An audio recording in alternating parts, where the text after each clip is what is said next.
Hello my all dear student, I hope you all are doing great. और आप लोगों ने हमारी first exercise and second exercise जो कि बहुत आसान थी आपने आसानी से कर ली होगी।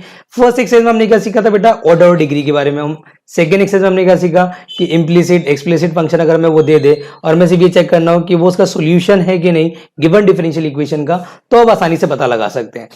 अच्छा, ये जो एक्सरसाइजेस थी ना 1 और 2, इनमें से इतना ज्यादा क्वेश्चंस नहीं पूछे जाते हैं, बट जो आज से हम एक्सरसाइज शुरू करने वाले हैं, fourth exercise then fifth then six, इनमें से क्वेश्चन अक्सर पूछे जाते हैं। ये बहुत इंपॉर्टेंट एक्सरसाइजेस हैं, तो आप गलती से भी इनको इग्नोर मत करना बेटा। आपको इनके जो कॉन्सेप्ट है उसको बहुत अच्छे से समझना है, और ये भी हैंड टू हैंड आपने ये भी देखना है कि ये एक्सरसाइज अप्लाई कब होती है।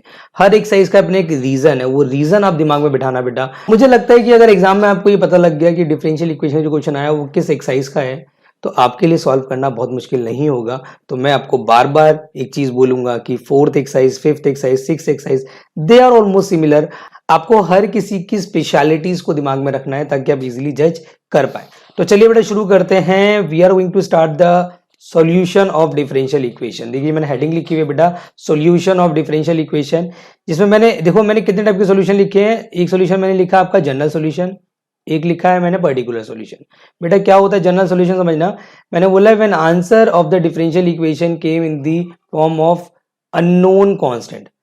अगर आपने आंसर निकाला और आपका आंसर जो आ रहा है वो एक अननोन कांस्टेंट की फॉर्म में आ रहा है, लाइक सी, लाइक के, तो आप समझ जाना कि आपका जो डिफरेंशियल इक्वेशन का सॉल्यूशन है वो एक आपका जनरल सॉल्यूशन। और साथ में मैंने क्या लिखा है, पर्टिकुलर सॉल्यूशन क्या होता है कि when answer of the differential equation comes in the form of the known constant. मतलब लाइक वहां पे क्या आएगा, 7/2 हो जाएगा, वहां पे आपका वहां पे कितना हो जाएगा, 8 हो जाएगा, 9 हो जाएगा, तो एटसेट्रा एटसेट्रा। मतलब अगर आपका कांस्टेंट नोन है, आपको एग्जैक्ट पता है कि क्या नंबर आपने डालना है, तो उस सॉल्यूशन को हम कहते हैं बेटा पर्टिकुलर सॉल्यूशन।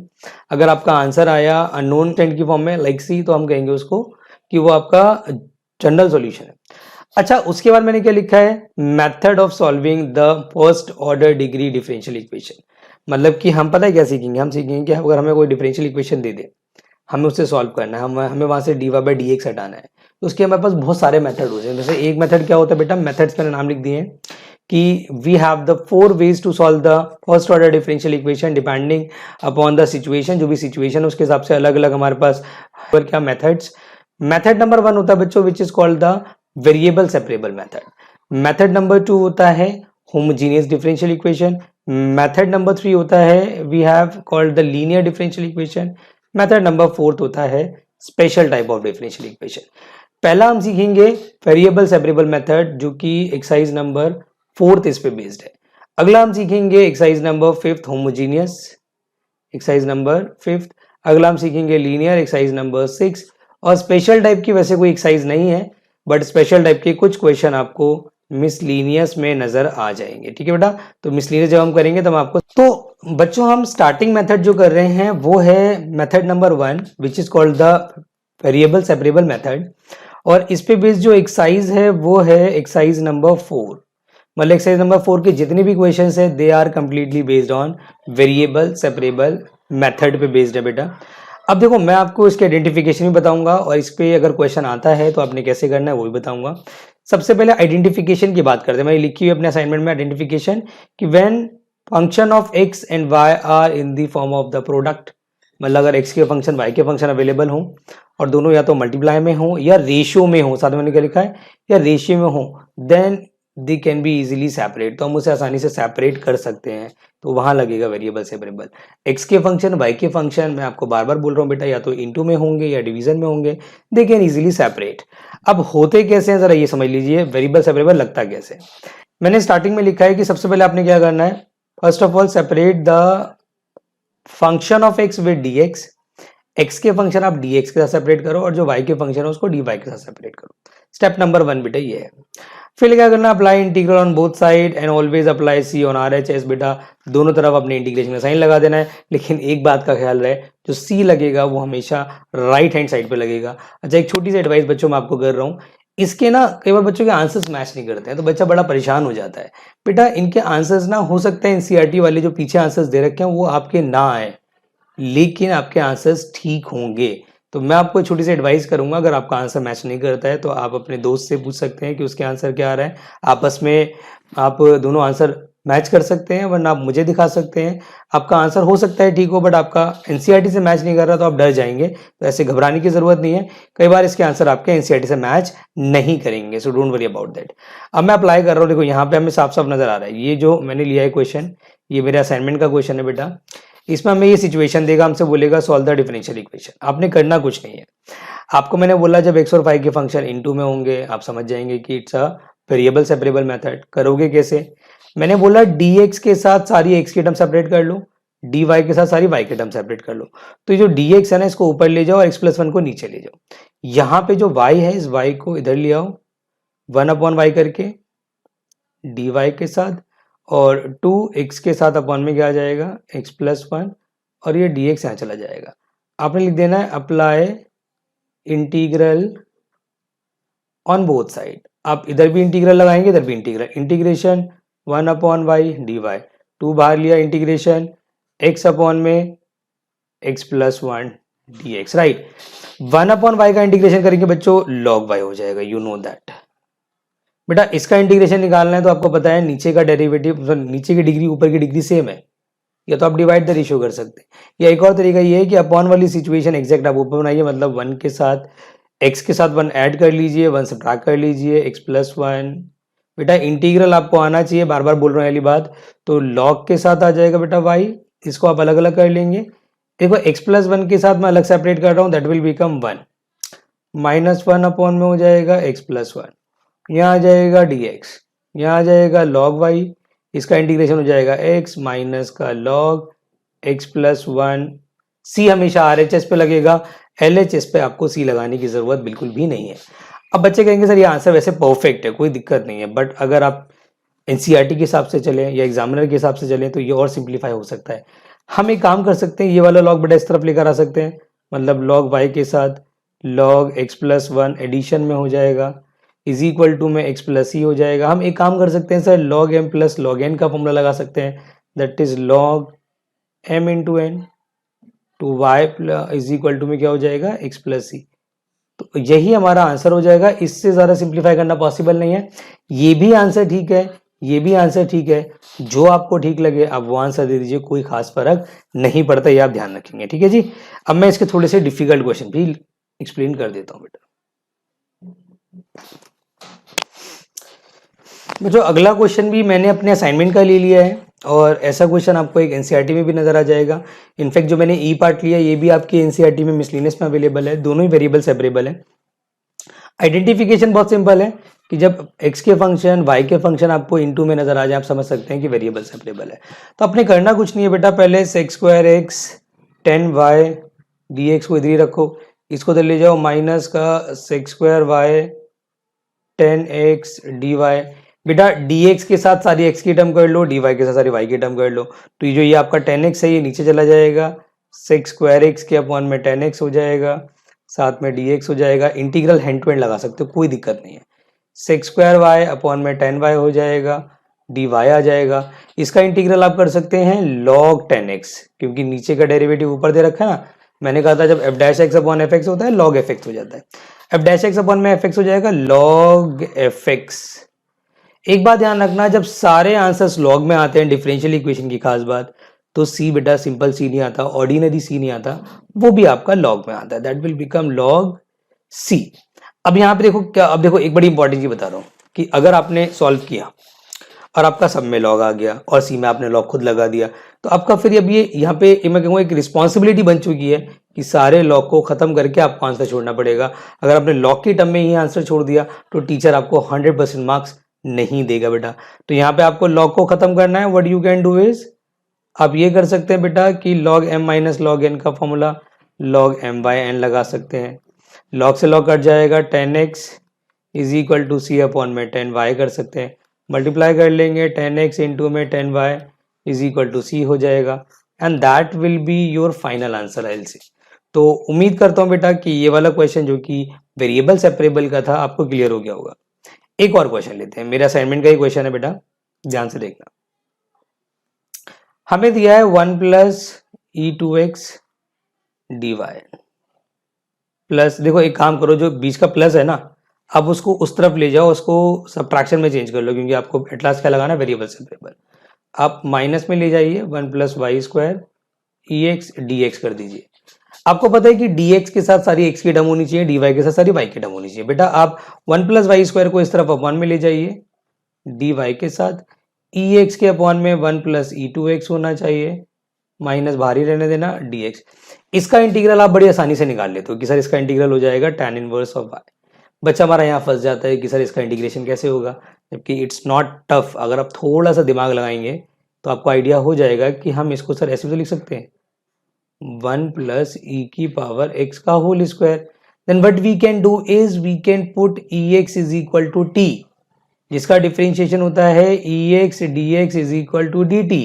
तो यहाँ पे तो आ गया है tan इनवर्स y, यहाँ हो जाएगा माइनस 1 अपॉन में 1 plus T square D T, and you know the integration of it. बहुत सिंपल बेटा इंटीग्रेशन आपका बन चुका है, that is tan inverse y minus का tan इनवर्स ऑफ टी। अच्छा एक बात ध्यान रखना, ऐसा नहीं है कि tan इनवर्स तो सी भी tan इनवर्स, सी हमेशा फिर सी रहेगा। Log is the special case कि अगर सब कुछ लॉग में आए तो सी भी लॉग में आएगा। तो ये कुछ छोटी छोटी बातें बेटा, इनको जरूर आप ध्यान में रखें।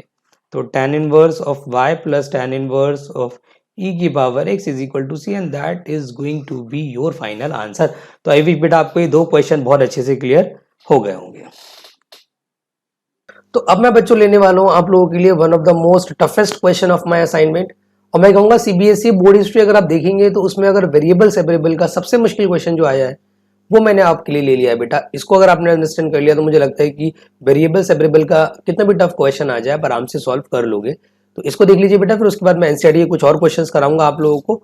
तो इसमें अप्रोच क्या है देखो ध्यान से। पहले तो ना बच्चों को दिक्कत ये आती है, बच्चा कहता है कि सर ये देखने में तो लग ही नहीं रहा कि वेरिएबल सेपरेबल है, क्योंकि यहाँ पर एक्स और वाई इस हिसाब से मिक्स है कि यू कैन नॉट अंडरस्टैंड कि वो अलग अलग होंगे कैसे। तो मैं आपको एडवाइस करूंगा कभी भी ऐसे क्वेश्चंस आ जाए जिसमें एक्स एंड वाई आपको मल्टीप्लाई में दे रखे हो, आपने सिर्फ एक चीज पे ध्यान देना है कि कहीं से कुछ कॉमन तो नहीं आ रहा। और खास करके इस केस में तो मैं आपको एडवाइस करूंगा कि आप अंडर रूट पे ध्यान दो कि अंडर रूट में से कुछ कॉमन आ रहा है तो आप वो कॉमन ले लो। मतलब अगर आप यहाँ पे ध्यान से देखेंगे तो आप कहेंगे सर यहाँ पे 1 प्लस एक्स स्क्वायर तो एज इट इज रहेगा। अगर आप इन दोनों को ऑब्जर्व करें तो इन दोनों में से वाई स्क्वायर कॉमन आ रहा है तो 1 प्लस एक्स स्क्वायर रहेगा। अच्छा एक काम करो, एक्स वाई को उस तरफ ले जाओ बेटा। अगर आप एक्स वाई को उस तरफ लेके जाते हो तो ये हो जाएगा माइनस का x y d Y by D x. एक काम करते हैं, इसके अंदर जो रूट है हमारे पास अवेलेबल वहां से अगेन हम 1 प्लस एक्स स्क्वायर कॉमन ले लेते हैं। तो बेटा अंदर क्या बचेगा, 1 प्लस वाई स्क्वायर बचेगा, इस इक्वल टू में क्या बचेगा, माइनस का x y d Y by D x बचेगा। इसके जो अंडर रूट है उसको आप क्या कर लो, बीच में से ब्रेक कर लो। तो अगर मैं अंडर रूट ब्रेक कर लेता हूँ तो रूट 1 प्लस एक्स स्क्वायर हो जाएगा, रूट 1 प्लस वाई स्क्वायर हो जाएगा, माइनस का x y d Y by D x हो जाएगा। अब अगर आप देखेंगे ध्यान से, आपको स्टार्टिंग में लग रहा था कि नहीं वेरिएबल सेपरेट हो सकते हैं, now you can see variable बहुत आसानी से सेपरेट हो रहे हैं।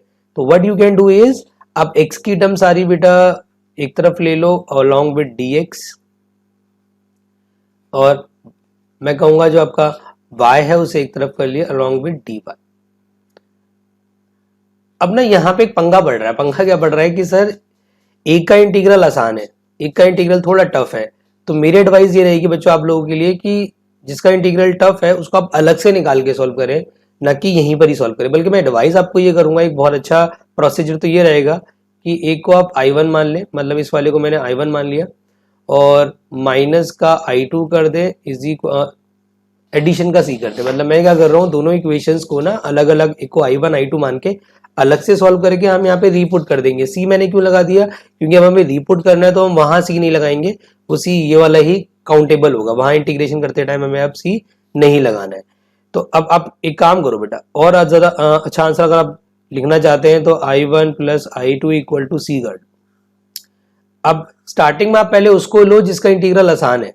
तो जैसे कि मुझे दिख रहा है कि I2 का सर इंटीग्रल ज्यादा आसान है, तो पहले मैं I2 ले लेता हूँ। I2 कितना मेरे पास बेटा, y अपॉन में अंडर रूट के अंदर 1 प्लस वाई स्क्वायर। अब इसका इंटीग्रल टफ नहीं है आपके लिए, अगर आपको इंटीग्रेशन आता है तो आप कहेंगे सर यहाँ पे बस आपने एक काम करना है, मल्टीप्लाई एंड डिवाइड बाई 2 करना है। इससे क्या एडवांटेज मिल जाएगा, इससे एडवांटेज ये मिल जाएगा कि हम 1 प्लस वाई स्क्वायर को टी पुट कर देंगे, that is 2y dy is equal to कितना हो जाएगा, dt हो जाएगा। तो ये हो जाएगा I2 is equal to 1/2 1 upon root T into D T, and you all know कि इसका इंटीग्रेशन क्या होता है, that is 2 root T plus C. बेटा 2 से 2 काट देना, तो I2 इज इक्वल टू आ जाएगा रूट के अंदर 1 प्लस वाई स्क्वायर। अब सी वाला मत लगाना, सी वहाँ ऑलरेडी लग चुका है, that's more than enough. I2 हमने अलग से निकाल लिया, दैट्स इट। अब हमारा सारा फोकस कहाँ होगा बेटा, I1, और सारा मसाला मैं कहूँगा सारा जो अपने दिमाग लगाना है वो I1 में ही लगाना है, क्योंकि I1 इसका अ लिटिल बिट टफ है बेटा। 1 प्लस एक्स स्क्वायर, अब इसमें बच्चों से जो मिस्टेक होती है वो मैं बता देता हूँ। बच्चा कहता है सर इसमें भी रूट के अंदर जो 1 प्लस एक्स स्क्वायर है टी पुट कर दो, उसका डिफरेंशिएशन बेटा हमें फिर नीचे मिलेगा, और अगर हमें नीचे डेरिवेटिव मिलता है तो देयर इज नो एडवांटेज, हमें कोई इसका बेनिफिट नहीं है, हमें ऊपर चाहिए होता है डेरिवेटिव। तो फिर इसका इंटीग्रेशन कैसे होगा? तो इसका इंटीग्रेशन में जो अप्रोच लगेगी बेटा, आपको बता दूं, इसमें अप्रोच लगेगी कि आपको इनवर्स ट्रिग्नोमेट्री लगानी पड़ेगी। मतलब यू हैव, आपको याद होगा मैंने इनवर्स ट्रिग्नोमेट्री जब पढ़ाया था बेटा, तो मैंने बताया था कि जब रूट में 1 प्लस एक्स स्क्वायर होता है तो आपने x की जगह रखना होता है tan theta. This is the situation, या तो tan या cot। लेकिन अगर सिंप्लीफाई करना होता है तो मैंने क्या बोला था, you have to put the tan। तो यहाँ पर आप यही अप्रोच लगाएंगे, what you have to do this, मतलब आपने क्या करना बच्चे, आपने यहाँ पे रिप्लेस करना है x is equal to with the tan theta. अच्छा dx की वैल्यू भी निकाल लीजिए, that is sec square theta d theta हो जाएगा बेटा। तो I1 इज इक्वल टू हो जाएगा मेरा, जहां जहां x है वहां वहां पे tan थीटा, तो 1 plus tan square theta upon में tan थीटा, और dx के साथ आ जाएगा sec square theta into D theta. ठीक है जी, आगे बढ़ते हैं, आराम से देखते रहना बेटा इस चीज को। अब इसको सिंप्लीफाई करूंगा I1 को, तो इट विल बिकम 1 प्लस का tan square theta, you have to apply the trigonometric formula if you remember, that is sec square theta. अच्छा मैं स्क्वायर से रूट भी हटा रहा हूँ, तो यहाँ बचेगा कुल मिला के sec थीटा, और नीचे है हमारा tan थीटा, और इनटू में है हमारे पास sec स्क्वायर थीटा। राइट, यहाँ तक तो कोई दिक्कत नहीं है सर, इतना हो गया आप लोगों से। अब आपने क्या करना है बेटा, क्योंकि अभी पता है आपका इंटीग्रल पॉसिबल अभी भी नहीं है, तो मैंने आपको बोला था जब cosec sec cot tan आ जाए करे तो आपके पास एक ही चॉइस रहती है, you have to change in terms of cos and sin। तो 1 by cos theta sin theta by cos theta, और साथ में आ जाएगा 1 by cos square theta d theta. बेटा इस cos से इस cos को उड़ा दो, तो I1 इज इक्वल टू कितना बन गया, 1 अपॉन में sin theta cos square theta. अब यहाँ के आगे मैं आपको हिंट देके छोड़ दूंगा बेटा, आपने फिर सारी जो I1 की जो आपकी है टर्म्स उसको x में कन्वर्ट करके रिपुट कर देना है। यहाँ पे हिंट आपके लिए मैं ये दे रहा हूँ बच्चे कि आपने अभी भी इसका इंटीग्रल पॉसिबल नहीं है। मैंने आपको इंटीग्रेशन में सिखाया था कि नीचे साइन कॉस अगर मल्टीप्लाई में होते हैं इरिस्पेक्टिव ऑफ देयर डिग्रीज, तो what you can do is, आपको ऊपर वाला जो 1 है उसको रिप्लेस करना होता है। ऊपर वाले 1 को आप किससे रिप्लेस करते हैं बेटा, आप ऊपर वाले 1 को रिप्लेस करते हैं साइन स्क्वायर थीटा पॉजिटिव का cos स्क्वायर थीटा अपॉन में sin theta cos square theta, इस फॉर्म में चेंज कर लेते हैं। अब I1 is equal to what you can do is, आप अलग अलग भी कर सकते हैं, मतलब साइन स्क्वायर के साथ सेपरेट करेंगे तो एक साइन से साइन कट जाएगा, एक साइन बच जाएगा, जो साइन बच जाएगा वो cos स्क्वायर से कंबाइन होकर के बनाएगा sec theta tan theta. Right, और प्लस इसको सेपरेट करेंगे तो देखो इससे ये कट जाएगा, बचेगा cosec थीटा। लो जी, अब इसका इंटीग्रेशन आप खुद कर लीजिए, और उसके बाद इन टर्म्स ऑफ x आपने कन्वर्ट करना है, देन दोनों I1 I2 को यहाँ डाल देना, जो भी आंसर आएगा that will be your final answer. तो मैं उम्मीद करता हूँ बेटा ये वाला क्वेश्चन आपको बहुत अच्छे से क्लियर हो गया होगा। अब ये हमारे सारे क्वेश्चन जो हमने करे हैं that is the general solution. अब मैं एक आपको ऐसा क्वेश्चन कराऊंगा इसमें पर्टिकुलर सॉल्यूशन है, फिर मैं आपके एनसीईआरटी के कुछ क्वेश्चंस ले लूंगा जिसमें बच्चों को दिक्कत आती है, और फिर हमारी अगली एक्सरसाइज बेटा इसी वीडियो में कंप्लीट हो जाएगी। अगला क्वेश्चन जो मैंने आप लोगों के लिए लिया बेटा वो भी मैंने अपने असाइनमेंट से ही ले लिया है, क्वेश्चन नंबर 3 है, तो मैक्सिमम मेरे असाइनमेंट के क्वेश्चन कवर हो गए हैं। इसमें बोल रहा है you have to find the particular solution of differential equation, और हमें सिचुएशन दी गई है बेटा log dy upon dx is equal to 3x plus 4y where x is equal to 0 and y is equal to 0, ये हमें दे रखा है। अब सर हमें कैसे पता लगेगा कि ये पर्टिकुलर का है, मैं आपको भी देखो बहुत इजी ट्रिक बताता हूँ, if you want to understand कि ये पर्टिकुलर का कि जनरल का।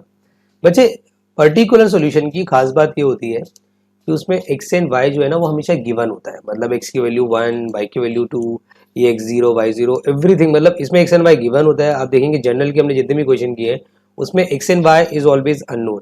तो अगर लिखा हो यू हैव टू फाइंड, जैसे में लिखा हुआ है फाइंड द पर्टिकुलर सॉल्यूशन, तो बहुत अच्छी बात है।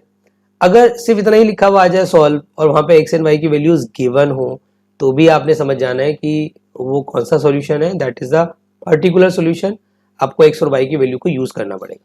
तो कुछ अलग नहीं है इसके अंदर बेटा, सेम अप्रोच लगती है। मैं आपको देखो इंटीग्रेट करके दिखाता हूँ। सबसे पहले तो ये है तो sir variable separable, but sir पंगा ये है कि यहाँ तो d Y by D x ही कंटेन है। तो स्टार्टिंग काम तो आपका ये है कि आप जो d Y by D x है उसको पहले इंडिपेंडेंट करो। तो आपको मैंने सिखा रखा है कि जब लॉग अपोजिट में जाता है तो ई बन जाता है। तो हमारा d Y by D x यहाँ से बनेगा ई की पावर 3x प्लस 4y। एक काम ये हो सकता है, ठीक है जी। उसके बाद आप कहेंगे सर यहाँ पे एक्स एंड वाई इस तरीके से मिक्स है, can not be separate, but आपको ये पता होना चाहिए कि अगर पावर्स एडिशन में है तो हम जो नीचे का बेस है उसको सेम रख के तो स्प्लिट भी कर सकते हैं।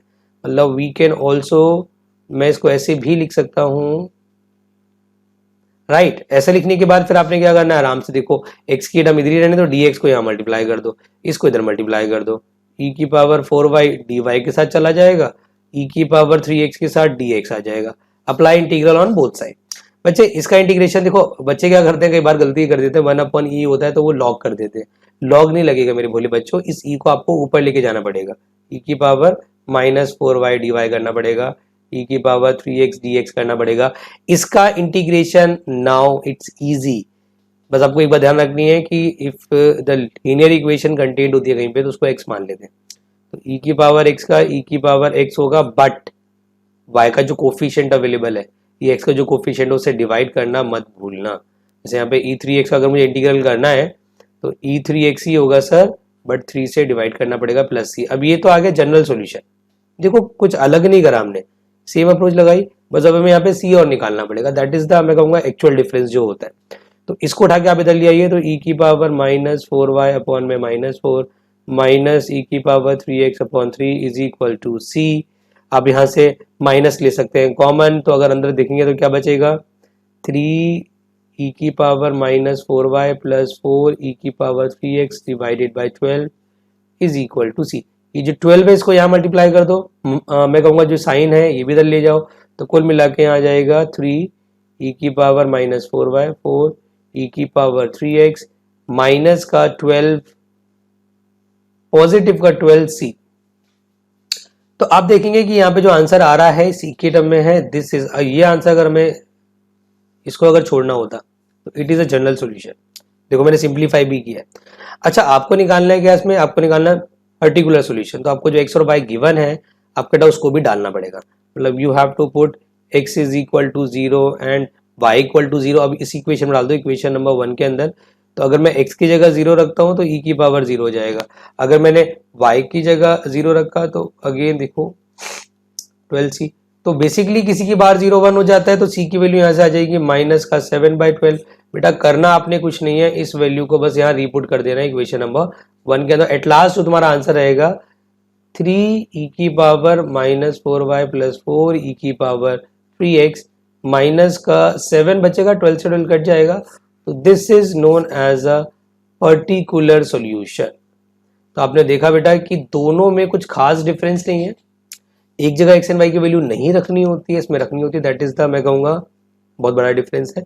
बाकी आपको करने का तरीका अगर आप देखेंगे तो 100% सेम ही है। अच्छा बच्चों मैं आपको एक चीज और बता दूं, जब आप एनसीईआरटी को सॉल्व, जैसे मैंने एनसीईआरटी के क्वेश्चन अब ले लिए हैं, आप जब एनसीईआरटी को सॉल्व करेंगे तो ये बात दिमाग में बिठा लो, आपने 1 to 16 ही करना है बेटा। इस साल 16 के आगे वाले जो भी क्वेश्चन है वो सिलेबस में इस साल नहीं है, वो रिड्यूस हो चुके हैं, तो आप उसको अटेम्प्ट गलती से भी मत करना। अब मैं दो ऐसे एनसीईआरटी के क्वेश्चंस को टच कर रहा हूँ, एक 11 एक 12, जो अक्सर बच्चों का डाउट आ जाता है। एक मैं कंप्लीट कराऊंगा, एक मैं हिंट देके छोड़ दूंगा आपको, मैं ध्यान से देख लेना। फॉर एग्जांपल मैंने ले लिया क्वेश्चन नंबर, पहले ले लेते हैं 12 बेटा।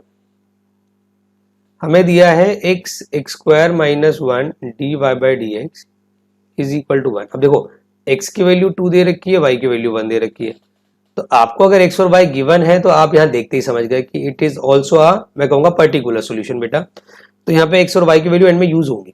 सबसे पहले तो आपने क्या करना है, x के अलग y के अलग, यहाँ पे y है ही नहीं, खाली x है, तो ये अच्छी बात है। तो पहले तो यहाँ पे निकालो dy बाई डी एक्स, कितना आएगा sir, 1/x x square minus, फिर dx को भी इस तरफ भेज दो, यहाँ पे dy रह जाएगा अकेला, यहाँ आ जाएगा 1/x एक्स स्क्वायर माइनस 1, साथ में dx आ जाएगा। अगर आप ध्यान से ऑब्जर्व करेंगे तो आप कहेंगे कि सर यहाँ पे पार्शियल फ्रैक्शन लग सकता है, और मैं आपको एडवाइस करूंगा अगर आप पार्शियल फ्रैक्शन लगा रहे हो इसके, जो कि लग सकता है, तो आप इसको I1 मान के अलग से सॉल्व करना, बाद में इसके वैल्यू को रिपुट करना, जैसे हमने पहले किया था।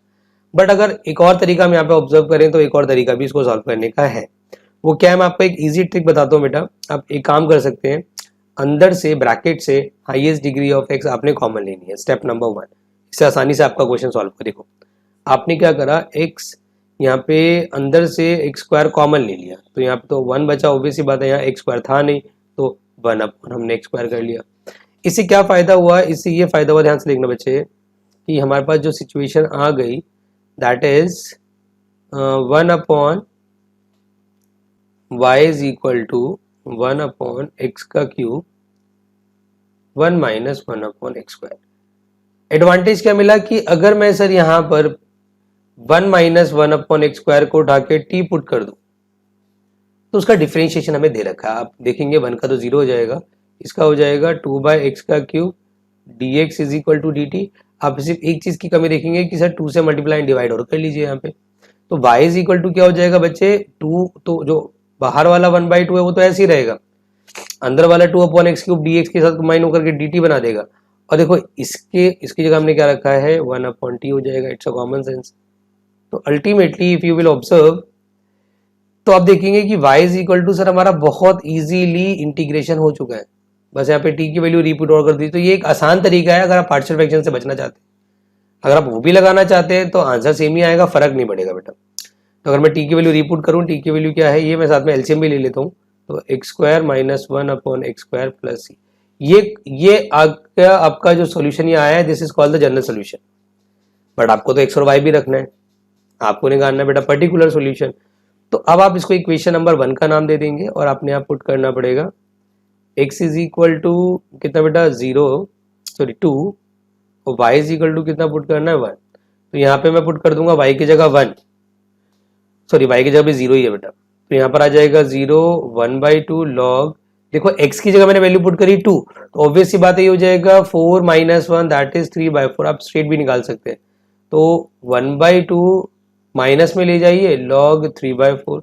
ये आपकी सी की वैल्यू आ चुकी है, इस सी की वैल्यू को यहाँ रीपुट कर देना है और जो यहाँ से आंसर बनेगा that is your final answer. तो बेटा आपको शायद एक ही समझ में आ गई होगी अब कि पर्टिकुलर निकालना it's not a big issue at all, आप आराम से पर्टिकुलर सॉल्यूशन निकाल सकते हैं। बेसिकली आपको सी निकाल के रीपुट करना होता है, दैट्स इट। अब मैं इसका ये वाला क्वेश्चन और डिस्कस कर लेता हूँ 11, इसमें अक्सर बच्चों को डाउट आ जाता है बेटा, तो वो भी देख लीजिए आप। 11 क्वेश्चन में आपको हिंट दे दूंगा यार, देखो 11 में आपको हिंट देके छोड़ रहा हूँ, मतलब 11 क्वेश्चन की अप्रोच बहुत सिंपल है, ये वरना वीडियो बहुत लंबी बन जाएगी, फिर तो मेरे से कहते हो कि सर वीडियो बहुत लंबी बनाते हो। मैं ये कोशिश करता हूँ बेटा वीडियो में मैक्सिमम चीजें कवर हो जाए, वीडियो देखने के बाद आपको कोई डाउट ना रहे, इस वजह से वीडियो लंबी हो जाती है। तो उसमें आपका बेनिफिट है, मेरा कोई बेनिफिट नहीं है, मेरे लिए तो और ज्यादा मेहनत बढ़ जाती है। तो अगर वीडियो लंबी भी हुआ करे तो आप ना हताश मत हुआ करो, आप पूरी वीडियो देख लिया करो ताकि आपका कॉन्सेप्ट एक बार में क्लियर हो जाए, आप मेरे पास डाउट लेके एटलीस्ट वीडियो देखने के बाद ना। तो चलिए बेटा ये आखिरी क्वेश्चन के साथ इस वीडियो को हम एंड कर रहे हैं। फिर इसको देखो, सबसे पहले तो क्या करो, एक्स की टर्म सारी अलग कर लो, D Y by D X मैंने निकाल लिया बेटा, 2x स्क्वायर प्लस एक्स है ये, और अपॉन में।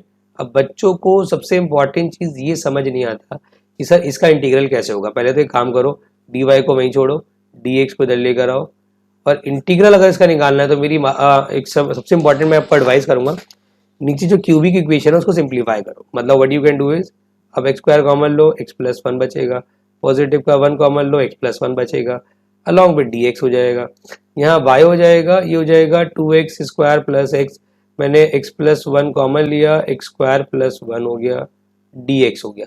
बेटा आप इसको ना I1 मान लो, उस I1 को आप अलग से निकाल लीजिए। I1 आपने किसको माना है, 2x square plus x upon में x plus 1 x square plus 1।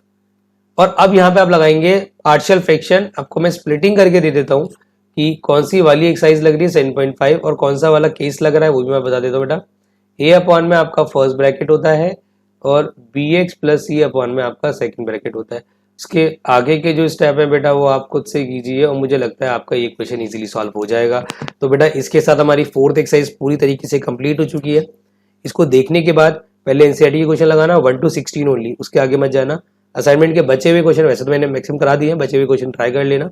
अगर कोई डाउट इन केस आ जाता है, एंड आप मुझे व्हाट्सएप भी कर सकते हो बेटा, कोई भी क्वेश्चन हो मैं हैंड टू हैंड उसका सोल्यूशन भेजने की कोशिश करूंगा। तो ऑल द बेस्ट बच्चों, मिलते हैं अगली वीडियो में जिसमें हम कवर करेंगे होमोजीनियस डिफरेंशियल इक्वेशन।